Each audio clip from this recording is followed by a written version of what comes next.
रात के 8 बजने वाले हैं। माधवी अपनी चारों बहुओं से कह रही है, पायल बहू, अब 8 बजने वाले हैं, अब जाओ और तुम चारों मिलकर जल्दी से रात का खाना बना लो। जी माँ जी, हम रसोई की तरफ ही जा रहे थे, आप फिक्र मत कीजिए, आज हम जल्दी खाना तैयार कर लेंगे। हाँ माँ जी, हम चारों आज साथ मिलकर काम करेंगे तो काम बहुत जल्दी खत्म हो जाएगा, आप बस आराम कीजिए। चलिए दीदी, आज हम सब मिलकर बहुत स्वादिष्ट खाना बनाएंगे, माँ जी को आज का खाना बहुत पसंद आएगा। माँ जी ने कह दिया है तो अब देरी कैसी, चलिए सब लोग रसोई में चलते हैं और अपना अपना काम शुरू कर देते हैं। जैसे ही चारों बहुएं रसोई की तरफ कदम बढ़ाती हैं, अचानक पूरे गांव की बिजली चली जाती है और हर तरफ गहरा अंधेरा छा जाता है। लो भाई, रोज की तरह आज भी ठीक इसी वक्त लाइट चली गई। ये बिजली वालों ने तो तमाशा बना रखा है। पिताजी, मैं तो देख रहा हूँ कि आज का रोज ठीक 8 बजे लाइट ही चली जाती है, ये कोई इत्तेफाक नहीं लगता। हाँ भाई, मैंने बिजली ऑफिस में कितनी बार शिकायत की है, लेकिन वहाँ से भी कोई ठीक से जवाब ही नहीं मिलता है। मुझे तो समझ ही नहीं आ रहा है कि गांव में ऐसा कौन है जो रोज इसी वक्त लाइट काट देता है। अब अंधेरे में बैठकर शिकायत करने से क्या होगा? अरे वो मोमबत्ती जला दो, क्योंकि 1 आध घंटे से पहले लाइट नहीं आएगी। जाओ पायल बहू, जल्दी से मोमबत्ती जला लो और काम शुरू करो, वरना सब भूखे ही रह जाएंगे आज।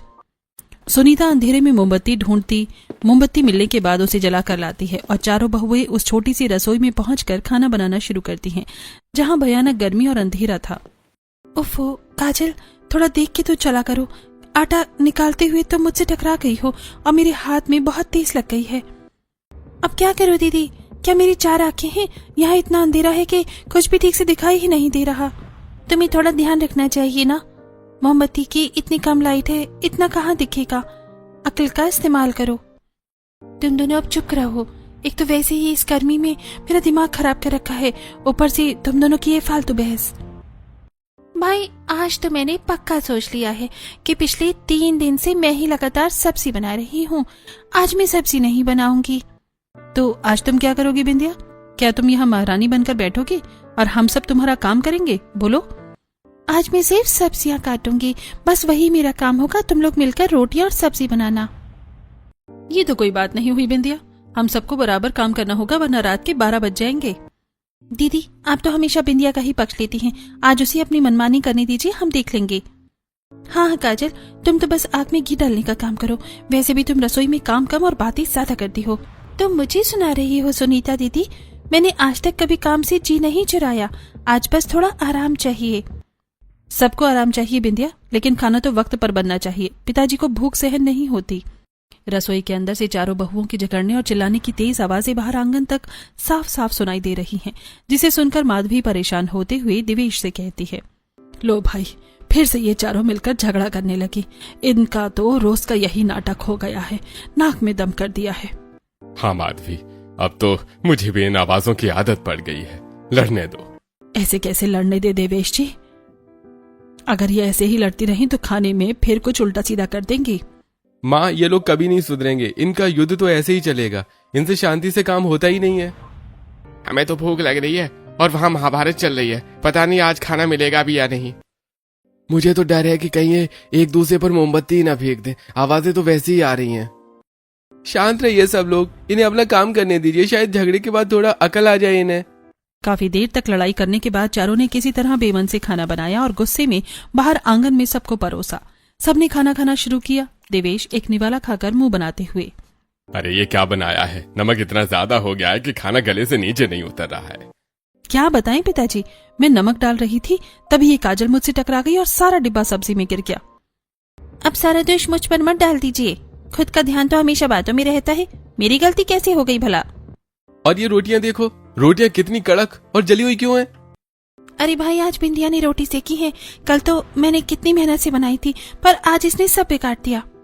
मैंने तो पूरी कोशिश की थी, अब मोमबत्ती ही हल्की रोशनी में अगर रोटी जल गई तो इसमें मेरा क्या कसूर है? मैं तो आपको हमेशा कहती हूँ कि मैं अपनी सब्जी बनाकर हट जाऊंगी और ये लोग अपनी रोटियां बना ले। अच्छा, और हम क्या रात के 12 बजे तक यहाँ लटके रहेंगे खाना बनाने के लिए? असल में रसोई इतनी छोटी है पिताजी, इतने लोग एक साथ वहाँ गर्मी में कैसे काम करेंगे, दम घुटने लगता है हमारा।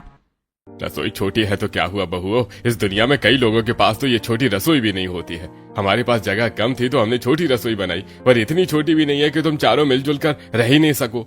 अगर तुम लोग साथ मिलजुल कर प्यार से काम करोगी तो हर मुश्किल काम आसान हो जाएगा, लेकिन तुम्हें तो बस लड़ना है। माँ जी, आप पायल दीदी को क्यों नहीं समझाती हो? वो हमेशा हम पर हुक्म चलाती रहती हैं जैसे हम नौकर हों। मैं हुक्म नहीं चलाती काजल, मैं बस काम सही तरीके से करने को कहती हूँ। कोई फायदा नहीं है दिवेश जी इनको समझाने का, जो मिला है वो चुपचाप खा लो, इसी में सबकी भलाई है। अभी सब लोग भारी मन से बेसुआद खाना खाते हैं और अपने अपने कमरों की तरफ सोने के लिए चले जाते हैं। अगले दिन दोपहर का समय है, सूरज बिल्कुल सर पर है और गर्मी बहुत ज्यादा बढ़ गई है। घर में सन्नाटा है। तभी पायल अपनी सास से, माँ जी घर में तो सब्जी बिल्कुल खत्म हो गई है, अब आप ही बताइए कि आज दोपहर में मैं खाने में क्या बनाऊं। सब्जी खत्म हो गई है तो क्या हुआ पायल, तुम दोनों जाओ और अपने खेतों से ताजी सब्जियां तोड़कर अभी ले आओ। माँ जी मैं तो कल ही गई थी और बहुत थक गई हूँ, आज मेरी तबीयत भी कुछ ठीक नहीं लग रही है। और माँ जी मैं भी तो कल इनके साथ ही गई थी, बाहर धूप बहुत तेज है कि बाहर निकलना भी मुश्किल है। अब तुम दोनों चुपचाप जाओगी या मैं डंडा उठाऊं? इतना भाव क्यों खा रही हो तुम लोग, जाओ जल्दी यहाँ से। अच्छा माँ जी जा रहे हैं, आप बस लड़ो मत, हम अभी जाकर सब्जियां तोड़ लाते हैं वरना खाना बनाने में देरी होगी। पायल और काजल सिर पर दुपट्टा रखकर खेत की तरफ निकलती हैं। रास्ते में उन्हें राजू मिलता है जो गांव का लड़का है। अरे राजू कहाँ जा रहा है तू इस तपती धूप में? इधर आ हमारे पास, हमें तेरी थोड़ी मदद चाहिए आज। अरे दीदी राम राम, मैं तो बस अपने घर जा रहा था, आज का मेरा सारा काम अब सब खत्म हो गया है। अरे राजू चल जल्दी आ हमारे साथ, तू हमारी सब्जियां तोड़ने में थोड़ी मदद करवा दे और हम तुझे सब्जी देंगे। हाँ ठीक है काजल दीदी, चलिए, आपकी मदद करना तो मेरा सौभाग्य है। मैं अभी आपकी टोकरी ताजी सब्जियों से भर देता हूँ। राजू उनके साथ खेत में जाता है और बड़ी फुर्ती से ताजी सब्जियां तोड़ने लगता है। कुछ ही देर में लौकी, पालक, भिंडी, गोभी, मूली, ककड़ी, गाजर इन सब से टोकरियां भर जाती हैं। उनमें से थोड़ी सब्जी निकालकर राजू को देते हुए पायल कहती है, ये ले राजू, ये तेरी मेहनत की सब्जियां हैं, इन्हें घर ले जाओ और अपनी माँ से कहना कि आज ताजी सब्जी बनाई। अरे पायल दीदी आपने इतनी कम सब्जियां क्यों दी, थोड़ी और दे दीजिए ना, मेरे घर में सब ताजी सब्जी बहुत पसंद करते हैं। अच्छा ले भाई, और ये ले। वैसे तू आजकल क्या कर रहा है राजू, बहुत दिनों बाद गांव की तरफ दिखा है।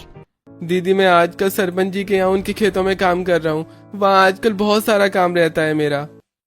अच्छा सरपंच जी के यहाँ काम कर रहा है, फिर तो वो तुझे बहुत अच्छा पैसा देते होंगे शायद। कहाँ पायल दीदी, वो तो ज्यादा अच्छा पैसा नहीं देते हैं, बस थोड़ा बहुत मिल जाता है जिससे मेरा गुजारा हो जाए। फिर तू वहाँ इतने कम पैसों में काम क्यों करता है, कहीं और क्यों नहीं देख लेता जहाँ ज्यादा पैसे मिले तुझे? अरे वो बात ऐसी है दीदी कि उनकी जो बेटी है वो मुझे बीच बीच में कुछ अच्छा खाने पीने को दे देती है। क्या सरपंच जी की बेटी तुझे खाने पीने को देती है? राजू ये क्या चक्कर है, हमें कुछ समझ नहीं आया अब तक। अरे नहीं दीदी, वो मेरे मुंह से गलती से निकल गया। मेरा मतलब है कि वहाँ कभी कुछ अच्छा बनता है तो खाने को मिल जाता है और मुझे भूखा नहीं रहना पड़ता, इसलिए कम पैसों में भी मैं काम करता हूँ। राजू बातें करने के बाद वहां से चला जाता है और पायल और काजल सब्जियां लेकर वापस अपने घर की तरफ आ जाती हैं। दोनों सब्जियां लेकर रसोई में पहुंचती हैं। फिर पायल सुनीता से, सुनीता हम वहां धूप में जलकर सब्जी लाए हैं और तुम यहाँ आराम से बैठी हो, शर्म नहीं आती? तुम दोनों सब्जी लाने गई थी तो इतना समय क्यों लगा, यहाँ रसोई का सारा काम वैसे ही पड़ा हुआ है अभी। तुम कहना क्या चाहती हो कि हम भागते हुए? धूप में सब्जी तोड़ना कोई आसान काम नहीं है सुनीता, समझी तुम? तुम तो ऐसी बात कर रही हो जैसे हमने कभी सब्जियां तोड़ी ही नहीं है। चारों बहुएं फिर से एक दूसरे पर चिल्लाने लगती हैं और उनकी लड़ाई की आवाज से घर के बाहर गली तक सुनाई देने लगती है। उस समय मालती माधवी के पास आती है और आवाज सुनकर कहती है, अरे माधवी क्या बात है भाई, तेरे घर से रोज इन बहुओं के चिल्लाने की आवाजें क्यों आती हैं? अरे मालती कुछ नहीं, वो बस साथ में खाना बनाती हैं तो कभी कभी बर्तन टकराने की आवाज आ जाती है बस। बर्तन टकराने की आवाज? मुझे तो ये साफ साफ लड़ाई लग रही है, तेरी बहुएं तो बहुत तेज आवाज में बातें कर रही हैं। नहीं ऐसी कोई बात नहीं है, तू बता तू यहाँ कैसे आई है, किसी काम से या बस हालचाल पूछने? अरे मेरा तो फोन बज रहा है, शायद घर से बुलावा आया है, मैं फिर कभी फुर्सत में आती हूँ, अपना ख्याल रखना। ऐसा कहकर मालती चली जाती है। मालती के जाने के बाद माधवी का गुस्सा 7वें आसमान पर पहुंच जाता है और वो सीधा रसोई में जाती है और गुस्सा करते हुए अपनी चारों बहुओं से कहती है, तुम चारों को जरा भी शर्म नहीं है, बाहर पड़ोसियों तक आवाज जा रही है, मेरी नाक कटवा दी तुम लोगों ने। माँ जी आप तो बस मुझे ही बोलती रहती हैं, इन तीनों को कुछ क्यों नहीं कहती, ये मेरी बात नहीं मानती। माँ जी आप मुझे ही हमेशा डांटती हैं, काजल और बिंदिया को तो आप कुछ कहती भी नहीं है, ये क्या इंसाफ है? जिठानी जी तो ऐसा करती है जैसे सारा घर वही चला रही हूँ, और बिंदिया तो काम के नाम पर गायब हो जाती है। मैं कहाँ गायब होती हूँ, मैं तो बस उतना ही करती हूँ जितना मुझसे हो पाता है। आप सब तो मुझ पर चढ़ बैठती हो। बस करो, बंद करो ये रोना धोना। तुम चारों ने मेरा जीना हराम कर रखा है। अपने अपने कमरे में जाओ अभी। चारों बहुएं गुस्से में और रोते हुए अपने अपने कमरों की तरफ चली जाती हैं और माधवी परेशान होकर खुद ही खाना बनाने लगती है। तभी दिवेश वहां आता है और माधवी से कहता है, माधवी, मैंने सब सुना। इनको सबक सिखाने के लिए अब कुछ तो सख्त कदम उठाना ही पड़ेगा, वरना ये नहीं सुधरेंगी। क्या करेंगे दिवेश जी, ये तो रोज का किस्सा हो गया है। अब तो मुझे भी रास्ता नजर नहीं आ रहा है कोई। तुम फिक्र मत करो, मेरे पास एक उपाय है। कल से इन्हें असली मुश्किलों का सामना करना पड़ेगा, तब अकल आएगी। माधवी खुद ही खाना बनाकर सभी के लिए खाना परोसती है। सभी लोग खाना खाते हैं। ऐसे ही दिन बीतता है। रात हो जाती है और ठीक 8 बजे फिर से लाइट चली जाती है। चारों बहुएं फिर से रसोई में जाकर झगड़ने लगती हैं। सुनीता, आटा तुमने ठीक से क्यों नहीं गूंथा? रोटियां बेलने में बहुत दिक्कत हो रही है। मैंने तो ठीक से ही गूंदा था। अब ये बिंदिया बार बार धक्का दे रही थी तो मैं क्या करती? उसे बोलो कुछ। मैंने कब धक्का दिया? मैं तो बस वहां खड़ी थी। तुम लोग तो बस बहाना ढूंढती हो मुझ पर इल्जाम लगाने का। दीदी, सब्जी जल रही है, उसे चलाओ तो सही। बस बातें करने में लगी हुई हो तुम तीनों। ध्यान कहाँ है? तुम क्यों नहीं चला लेती काजल? क्या तुम्हारे हाथ टूट गए हैं? बस आदेश देना ही आता है क्या तुम्हें? तभी दिवेश रसोई के दरवाजे पर आकर खड़ा हो जाता है। उसके हाथ में एक टॉर्च है और उसका चेहरा बहुत ही सख्त है। बहुत हो गया तुम लोगों का। आज तो तुम खाना बना लो जैसे तैसे, लेकिन मेरी एक बात कान खोल कर सुन लो सब। कल से तुम चारों इस घर की रसोई में कदम भी नहीं रखोगी। ये रसोई तुम लोगों के लिए बंद की जाती है अब। ये क्या कह रहे हैं पिताजी आप? अगर हम रसोई में नहीं आएंगे तो खाना कहाँ बनेगा और कैसे बनेगा? कल से तुम लोग खुले खेत में खाना बनाओगी, वहीं चूल्हा जलेगा और वहीं तुम चारों को काम करना होगा एक साथ। पर पिताजी, वहाँ इतनी धूप और गर्मी होगी, हम खुले में खाना कैसे बनाएंगे? वहाँ तो छाया भी नहीं है। यही तो तुम लोगों की सजा है। जब तक तुम्हें इस रसोई की कदर समझ नहीं आएगी तुम वहीं खाना बनाओगी। पिताजी, ये तो बहुत बड़ी सजा है। हमसे कोई गलती हो गई है तो माफ कर दीजिए। हम आगे से नहीं लड़ेंगे। तुम लोग हमेशा यही कहती हो पर सुधरती नहीं। अब फैसला हो चुका है, कल से खेत में ही रसोई बनेगी तुम सबकी। चारों बहुएं एक दूसरे का मुंह ताकने लगती हैं। उन्हें यकीन नहीं हो रहा है कि ससुर जी ने इतनी बड़ी सजा दे दी है। अगला दिन शुरू होता है और सूरज अपनी पूरी तपिश के साथ चमक रहा है। चारों बहुएं भारी मन से खेत की ओर जाती हैं और फिर आपस में बातें करते हुए, देखो पिताजी ने सच में हमें यहाँ भेज दिया। यहाँ तो धूल और मिट्टी के सिवा कुछ भी नहीं है। कैसे होगा काम? अब परेशान होने से क्या होगा दीदी? चलिए पहले सब्जियां तोड़ लेते हैं, फिर चूल्हा बनाने की तैयारी करनी होगी हमें। मुझे तो अभी से चक्कर आ रही है। इतनी तेज धूप है और यहाँ पानी का भी कोई खास इंतजाम नहीं दिख रहा। चलो चलो जल्दी करो, वरना शाम हो जाएगी और खाना भी नहीं बन पाएगा। फिर से पिताजी गुस्सा करेंगे हम पर। वो चारों मिलकर खेत से ताजी सब्जियां तोड़ती हैं और उन्हें पास के कुएं से पानी से धोकर साफ करती हैं। सबको पसीना आ रहा है। सुनीता, तुम जाकर वहां से कुछ पत्थर और मिट्टी ले आओ। हमें चूल्हा तैयार करना होगा, वरना आग कैसे जलेगी? मैं अकेले कैसे लाऊं दीदी? काजल को भी मेरे साथ भेजिए। ये पत्थर बहुत भारी लगते हैं मुझे। तुम हर काम में मेरी मदद क्यों मांगती हो सुनीता? क्या तुम खुद थोड़े पत्थर भी नहीं उठा सकती? जाओ ले आओ। काजल, बहस मत करो, जाओ और सुनीता की मदद करो। हमें जल्दी चूल्हा बनाना है, समझी तुम? काजल और सुनीता मिलकर मिट्टी और पत्थरों से एक कच्चा चूल्हा बनाती हैं। बिंदिया सब्जी काटने में लगी हुई है। उफ, ये चाकू भी ठीक से नहीं चल रहा और यहाँ इतनी मक्खियां हैं कि काम करना दुश्वार हो गया है मेरा। बिंदिया, तुम तो बस शिकायतें ही करती रहती हो। देखो हम यहाँ चूल्हा बनाने में कितनी मेहनत कर रहे हैं। उफ़ो, बिंदिया को देखो। अरे बिंदिया, क्या हुआ तुम्हें? तुम ऐसे लड़खड़ा क्यों रही हो अचानक से? दीदी, मुझे बहुत चक्कर आ रहे हैं, सिर घूम रहा है, धूप बर्दाश्त नहीं हो रही है मुझसे अब बिल्कुल भी। बिंदिया जमीन पर बैठने ही वाली होती है कि पायल उसे पकड़ लेती है और उसे पेड़ की छाया में ले जाती है और वहां बैठा देती है।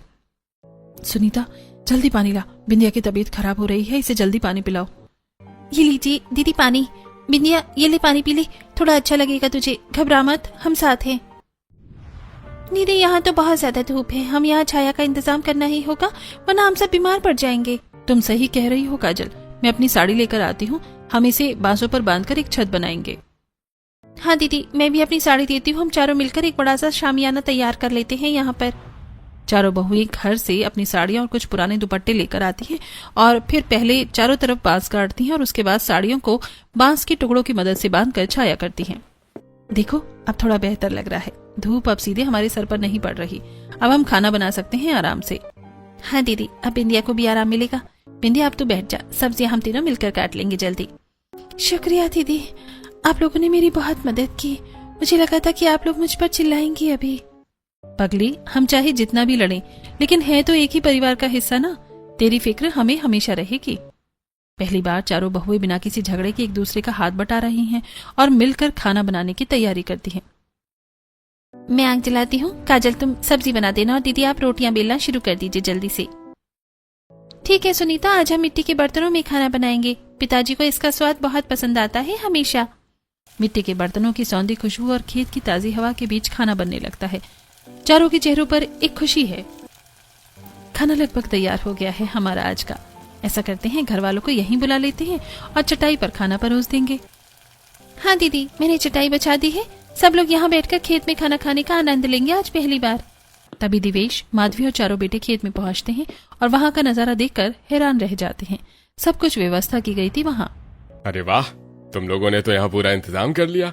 इस गर्मी में इन लहलहाते खेतों में रसोई तो बहुत ही शानदार लग रही है। देखो दिवेश जी, हमारी बहुएं कितनी समझदार हैं। इन्होंने खुद ही धूप से बचने का रास्ता निकाल लिया है। और खुशबू तो बहुत लाजवाब आ रही है। लग रहा है आज का खाना वाकई में बहुत खास होने वाला है हम सबके लिए। हाँ भाई, खेत में बैठकर खाने का तो मजा ही कुछ और है। चलिए जल्दी से परोस दीजिए, अब हमें भूख लगी है। आज तो सच में पिकनिक जैसा लग रहा है। पिताजी, आपकी सजा तो हमारे लिए मजा बन गई। और देखो, ये चारों आज कितनी शांति से काम कर रही हैं। कोई शोर नहीं है, कोई झगड़ा नहीं है, सब कुछ ठीक है। सब लोग चटाई पर बैठते हैं और बहुएं बड़े प्यार से उन्हें गरम गरम खाना परोसती हैं। हर कोई खाने की तारीफ कर रहा है। सच में आज के खाने में वो प्यार है जो अक्सर गायब रहता था। तुम चारों ने आज साबित कर दिया कि तुम साथ रह सकती हो। पिताजी, हमें अपनी गलती का एहसास हो गया है। मुश्किल वक्त में ही हमें समझ आया कि साथ रहने में कितनी ताकत है। हाँ पिताजी, अब हम कोशिश करेंगे कि घर की रसोई में भी ऐसे ही मिलजुल कर प्यार से काम करें। बस यही तो हम चाहते थे। तुम चारों इस घर की चार दीवारें हो। अगर तुम मजबूत रहोगी तो घर भी मजबूत रहेगा। सभी लोग खाना खाकर चले जाते हैं। अगले दिन दोपहर में बहुएं फिर से अपनी रसोई में खाना बना रही थी। तभी बिंदिया खेत से सब्जी तोड़ते हुए कहती है, वैसे दीदी, हमें 1 महीने की सजा मिली है। क्या हमें रोज ऐसे ही यहाँ आना होगा खाना बनाने के लिए? पायल पास के कुएं से पानी भरते हुए कहती है, हाँ बिंदिया, सजा तो सजा होती है, पर अब हमें इसकी आदत डालनी होगी। वैसे भी यहाँ शांति तो है कम से कम। ये सब तुम्हारे कारण हुआ बिंदिया। अगर तुम उस दिन रोटियां न जलाती तो शायद पिताजी इतना कठोर फैसला न लेते। फिर से शुरू हो गई तुम काजल।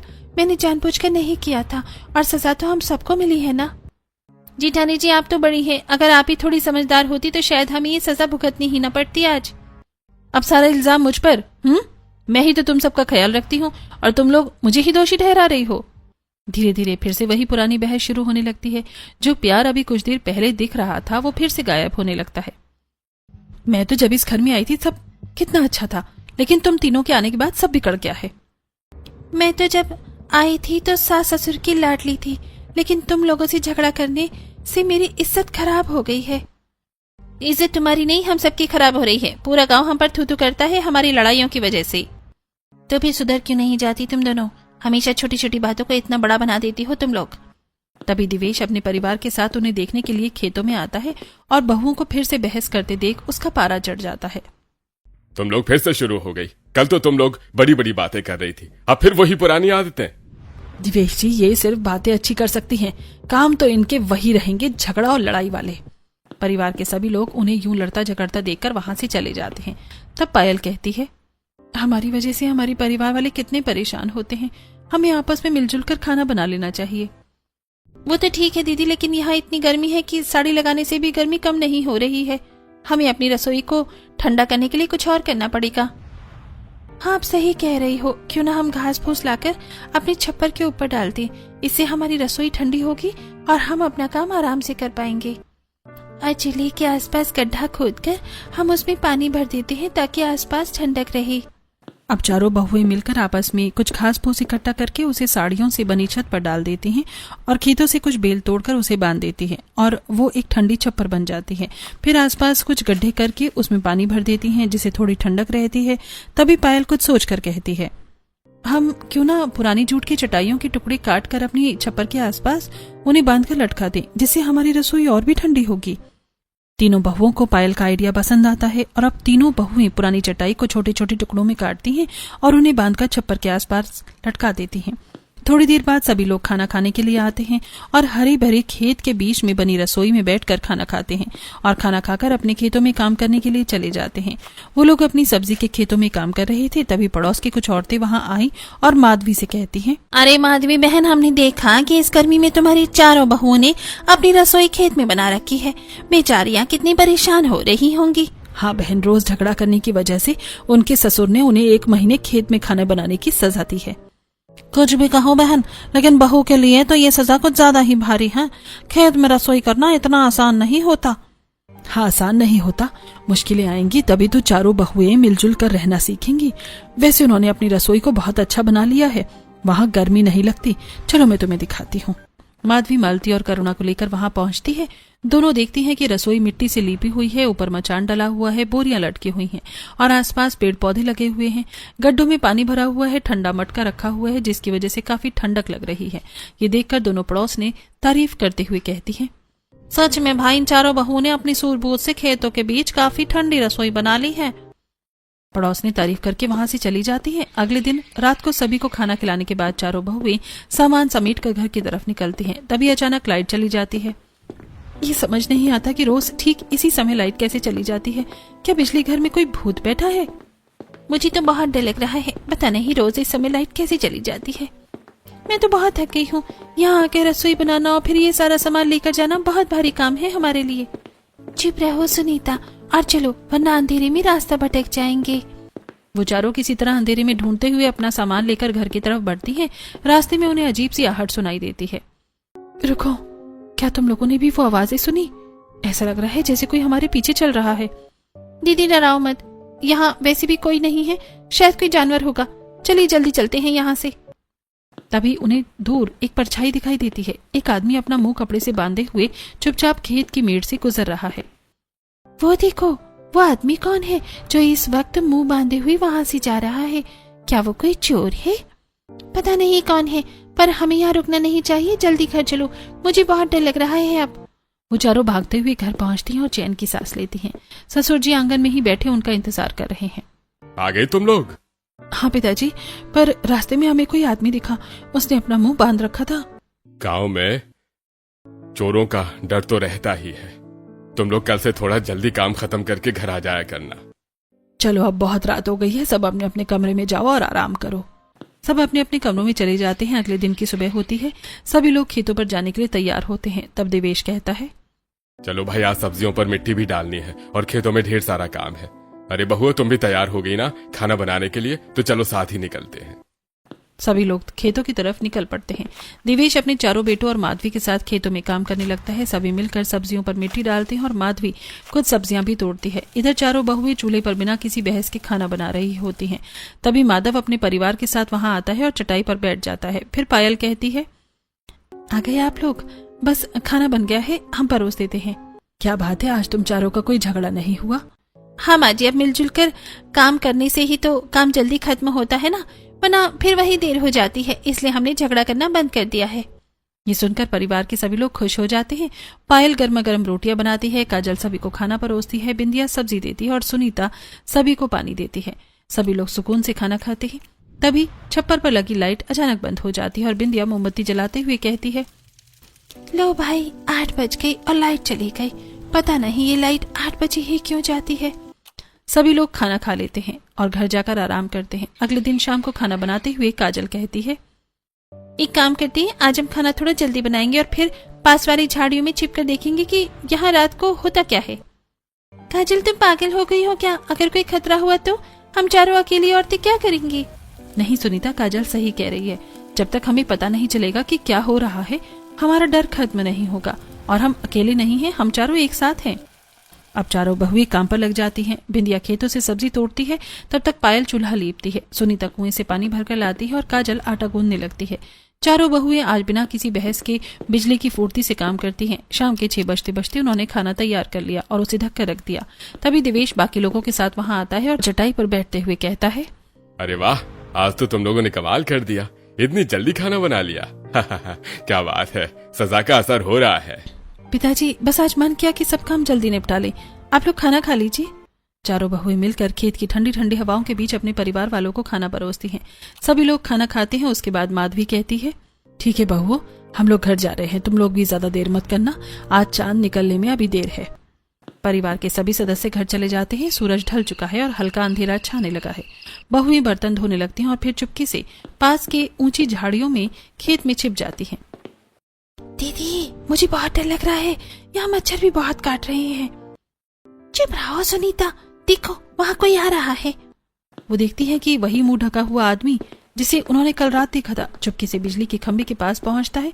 उसके हाथ में एक बड़ा सा औजार है।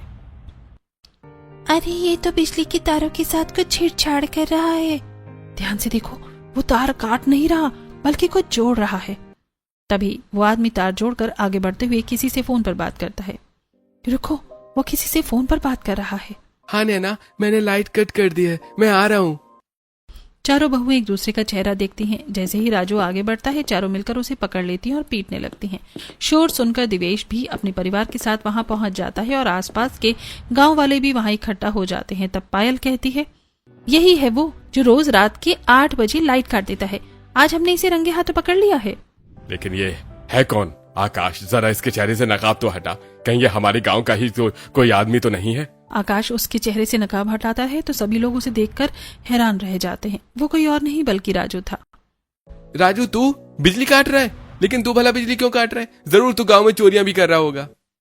अरे नहीं सुनील भैया, कैसी बातें कर रहे हो? मैं भला बिजली क्यों काटूंगा? मैं तो अंधेरा करके अपनी गर्लफ्रेंड से मिलने जाता हूँ रोज, ताकि कोई हमें मिलते हुए देख न ले।